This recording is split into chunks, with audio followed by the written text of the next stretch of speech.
The first image that comes to my head when someone mentions the word paramedic is a big, burly white male, usually with massive muscles to lift heavy patients and break through doors. So when I introduce myself as the paramedic on scene, standing there as a 5'1", that 1 inch counts by the way, brown-skinned Muslim girl, I tend to doubt myself amongst many others. But let me go back a bit before this moment to explain how I got to where I am now.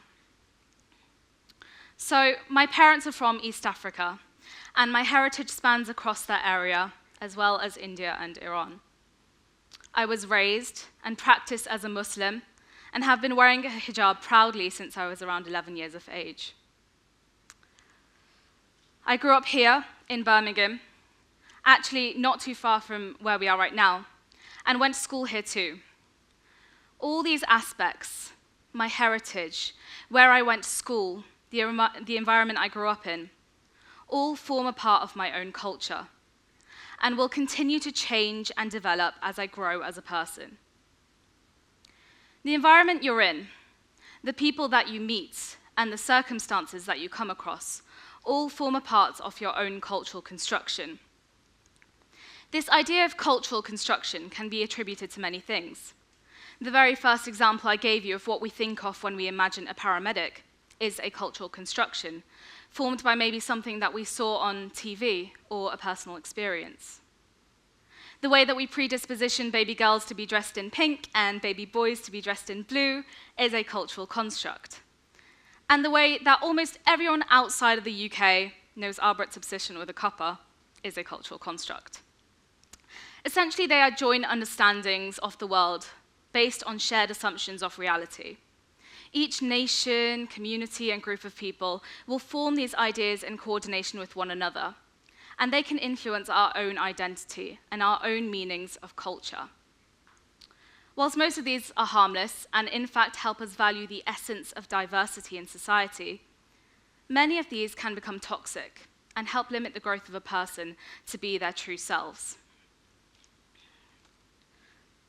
There's an interesting theory by Charles Cooley, who suggests that the way that we form our identities, these cultural constructions, is based upon societal perception.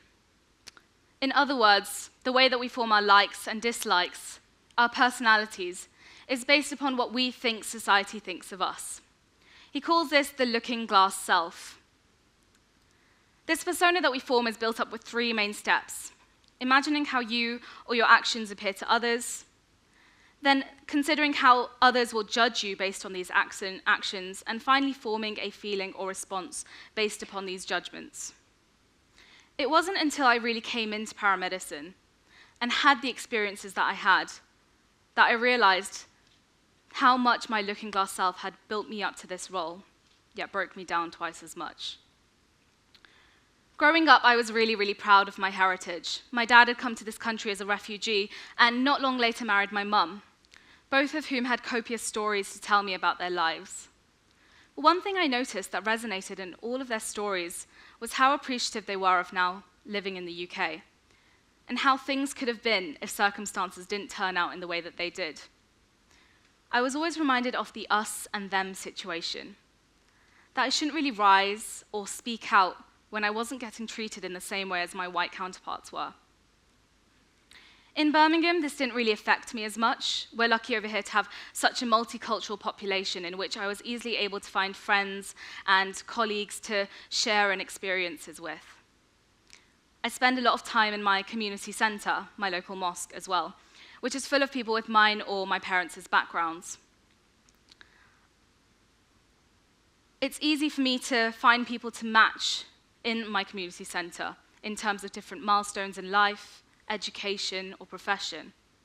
Our community is quite tight-knit, and just as I might find comfort in being able to share an experience with someone else in the community tends to care for one another by being able to learn and grow from past experiences. For example, if my friend wanted to buy a house in a certain area, she'll probably get some advice from someone in the community, which will push forward her decision. Or if my cousin wanted to go into a specific profession, he'll be more inclined to go towards a profession that someone in the community has already done, because he'll have someone as a guide, as a mentor. I didn't realize how much my culture depended on the experiences of my family and these interactions I had with my community until I really started coming into this role of a paramedic. I still remember my very first lecture on my very first day that would introduce me into this world of paramedicine, and how out of place I felt.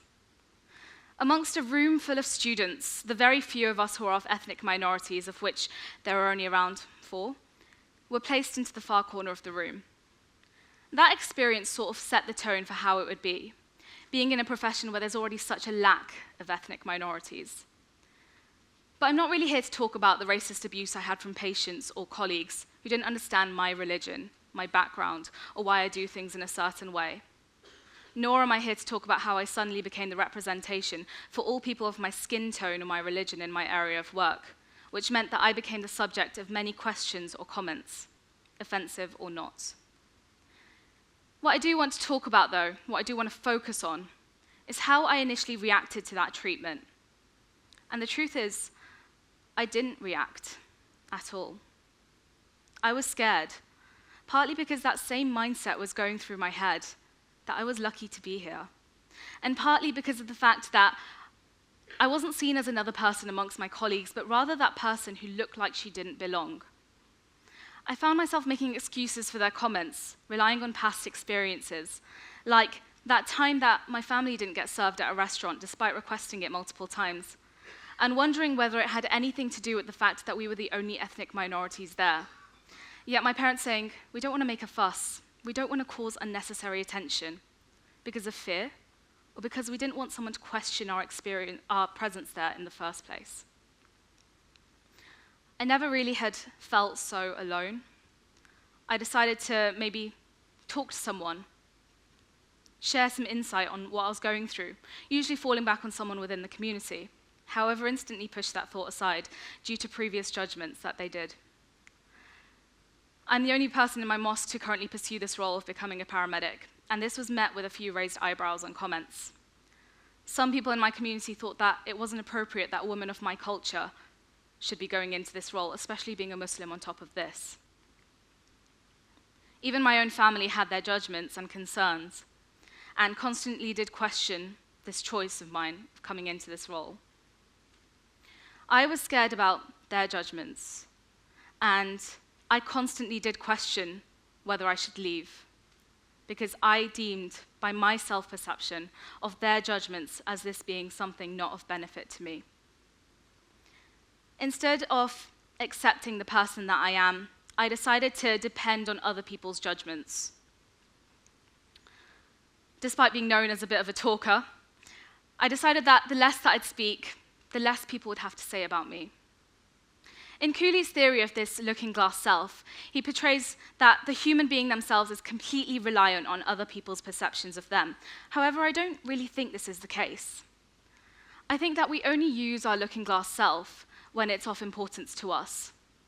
Therefore, it didn't matter to me when I was the only ethnic minority in a group of people before. But now, when I knew that their opinions mattered to me, that their opinions would shape how others would see me as a clinician, that's when I started to use and manipulate my looking-glass self more.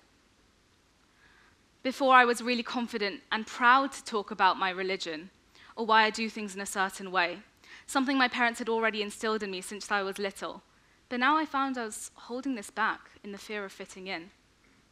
Even when we'd go to a family that practiced in a different way, maybe a way that was similar to mine, I didn't offer a reasoning or explanation when comments were made, because I just hoped to go with the crowd.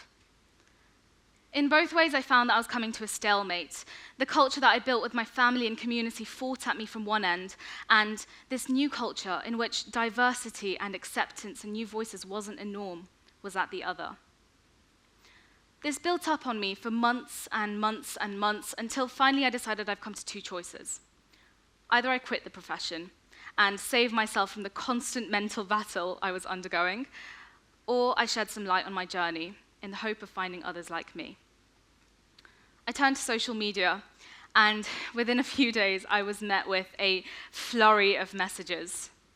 People from all over, having similar experiences such as myself, held back by their cultural constructs. One individual who was so inspired by watching paramedics on TV. She really wanted to do this role, yet her father telling her that this wouldn't be a potential opportunity for you because of the potential of being sat in an ambulance with a male colleague for 12, 13, 14 hours. One individual who said, I'm not comfortable in dealing with mental health patients, and therefore I can't really see myself progressing in this career, because he grew up in a society that didn't want to talk about mental health issues, that didn't want to acknowledge them, that thought it was a taboo if they do talk about them. One individual who went to a family who was religious and were faced with a sudden death, and they wanted to do multiple rituals, and he didn't really know what to do at that point. And when we really talked about this, he said, actually, the environment I've surrounded myself in hardly even speaks of religion.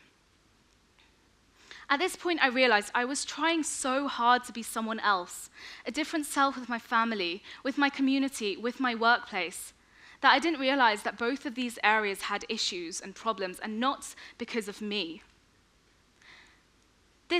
I was worried about the judgments that my family and community would have, but I didn't realize or stop for a moment to think that maybe this was a new idea going against their cultural construct. Similarly with my place of work, I was a new idea going against the cultural constructions that they had built. And when I realized that other people were being affected, that other people were being stopped from progressing into a career of their dreams, that's when I realized the power of shattering through my looking glass self, of deconstructing my cultural constructs. So I started to speak out more, raise my voice when I thought that things were going wrong. And my voice was heard, and my voice was amplified in a way that I couldn't even believe. I got in touch with the equality, diversity, and inclusion teams within the NHS, and even though there's some part of me that's saying, this is wrong, I shouldn't be doing this is going against, I'm lucky to be here, I shouldn't be doing this, I carried on with the motivation that maybe others wouldn't have the same experiences such as me. But it isn't just my profession, though. It's not just professions. It's every society, every community, every workplace that requires diversity. A mix of backgrounds and heritages and cultures. Cultural constructions are something that need to be celebrated, as it's what makes all of us unique. And the more that we realize the differences that we have in between each other by coming out of our bubble, the more we can recognize what we need in order to grow as a person. For me, maybe I wouldn't have had the experiences that I did if I had a workforce around me that was diverse, that I could lean and share experiences with someone else on. But now, having a workforce around me that is diverse, that celebrates people from all backgrounds and new voices, now I can start recognizing my true self. Whether it be sitting with a new group of people over lunch, or attending an event that you thought wasn't for your type of people, or watching a movie that's completely out of your norm, we need to take that first step. Come out of the cultural constructions that may be holding you back, and recognizing when they do, to break them down. Integrating by recognizing the value that we have for different things is pivotal, and using those materials that we built with those other constructions that were previously holding you back, by building them up to make these new constructions that are inclusive, constructions that are diverse, is how we can start contributing to a more diverse and inclusive society, not just for ourselves, but for the future of us. My name is Mahdia Bindali, and it's been a pleasure.